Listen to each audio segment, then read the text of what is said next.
भैया चॉकलेट का डिब्बा खरीद लो। अरे नहीं बेटा, मैं क्या करूँगा चॉकलेट के डिब्बे? भैया प्लीज ले लो ना, ये 150 का है, मैं आपको 100 रुपए में दे दूंगा। चल रहा इतना कह रहा तो दे दे। भैया प्लीज ये जूस भी खरीद लो। अरे जाना, सब चीजें हमें बेच के जाएगा क्या? बेटा अगर आपको पैसों की जरूरत है तो आप मुझसे वैसे ही पैसे ले लो, लेकिन मुझे ये जूस की जरूरत नहीं है। नहीं भैया, मुझे भीख के पैसे नहीं चाहिए, मैं मेहनत करके पैसे कमाना चाहता हूँ। चल ला बेटा, दे दे फिर ये भी।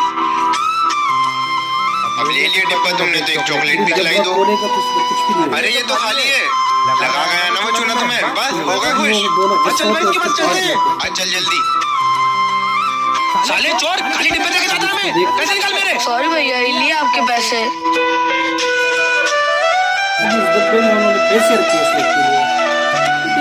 तो भैया आपने 2 दिन से कुछ नहीं खाया है। लेकिन छोटे तूने कुछ खाया? हाँ भैया मैंने खा लिया, कैसे कहूँ मैंने कुछ नहीं खाया।